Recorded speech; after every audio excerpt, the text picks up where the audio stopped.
வணக்கம். ஜோதிடர் ஜோதிட ரத்னா புதன் வி சிவசுப்பிரமணியம், பல்லடம். அனைவரும் நன்றாக இருக்கிறீர்களா? நன்றாக வாழ வேண்டும், மகிழ்ச்சியாக இருக்க வேண்டும் என்பது அடியனுடைய விருப்பம். பொதுவாகவே நாம் ஒரு சில வாய்ப்புகள் அமைகின்ற பொழுது ஆன்மீகத்தில் ஒரு சில பதிவுகளை நாம் பதிவு செய்து வருகிறோம். அதுபோல நமது ஒவ்வொரு தமிழ் மாதத்திற்கும் ஒவ்வொரு சிறப்பு இருக்கின்றது. சித்திரைக்கும் வைகாசிக்கும், சித்திரைக்கு சித்திரா பௌர்ணமி, வைகாசிக்கு வைகாசி விசாகம், ஆனி திருமஞ்சனம், ஆடி பூரம், ஆவணி அவிட்டம், இது போன்று ஒவ்வொரு மாதத்திற்கும் நமது முன்னோர்கள் ஒரு சிறப்பை, சித்தர்கள் ஞானிகள் வாழையடி வாழையாக அந்த வம்சத்திற்காக ஒரு சில நல்ல ஆன்மீக வழிபாடுகளை செய்வதற்காக பெரியோர்கள் நமக்கு உருவாக்கி கொடுத்திருக்கிறார்கள். அதை நாம் இந்த காலகட்டத்தில் நினைவுபடுத்துகிறோம். அது மிகவும் சிறப்பு. அனைவரும் நன்றாக வாழ வேண்டும் என்பதே அடியனின் விருப்பம். அது சமயம் வருகின்ற விநாயகர் சதுர்த்தியும், ஆயுத பூஜை, சரஸ்வதி பூஜையும் ஒரு அற்புதமான நிகழ்ச்சியாக நாம் கொண்டாடி வருகிறோம். இடையிலே புரட்டாசி மாதம் வருகின்றது.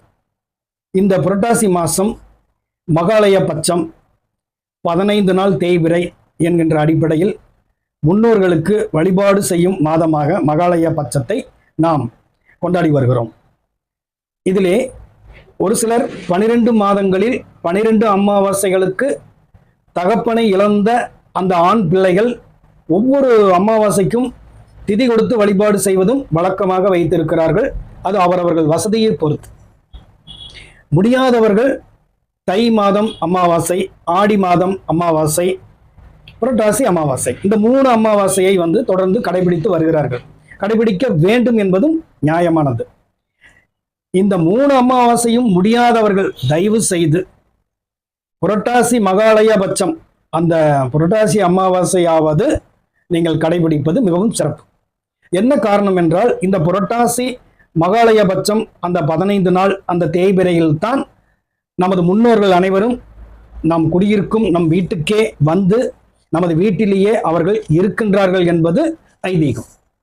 அப்பொழுது நமது பிள்ளைகள், பேரன் பேத்திகள் அனைவரும் குடும்பத்தில் மகிழ்ச்சியாக இருக்கிறார்களா என்பது அவர்கள் பார்க்கின்ற ஒரு வாய்ப்பை இறைவன் கொடுத்திருக்கிறார்கள்.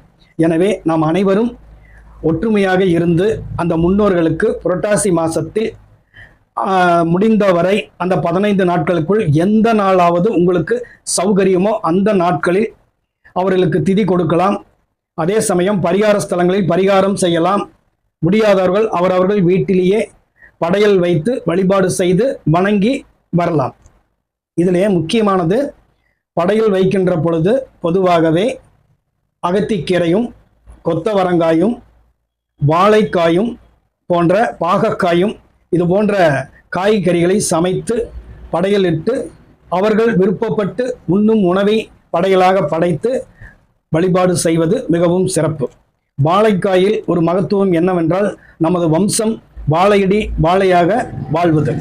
எனவே வாழைக்காய்க்கு மிகவும் முக்கியத்துவம் அந்த மகாலய பட்சத்தில் படையலுக்கு முக்கியம் உள்ளது. எனவே தயவு செய்து பெரியோர்கள் அனைவரும் அதை முறையாக கடைபிடித்து அந்த முன்னோர்களுக்கு, சரணமானவர்களுக்கு இந்த படையல் சிறப்பாக செய்து வைத்து அவர்களை வழிபாடு செய்து காகத்துக்கு உணவு படைத்து காகம் எடுத்த பின்பு அனைவரும் ஒன்றாக அமர்ந்து அந்த அன்புடன், பாசத்துடன், பக்தியுடன் அனைவரும் ஒன்றாக உணவருந்தி முன்னோர்களின் ஆசீர்வாதம் பெற்று வளமோடும் நலமோடும் வாழ வேண்டும் என்பது அடியனின் பணிவான விருப்பம்.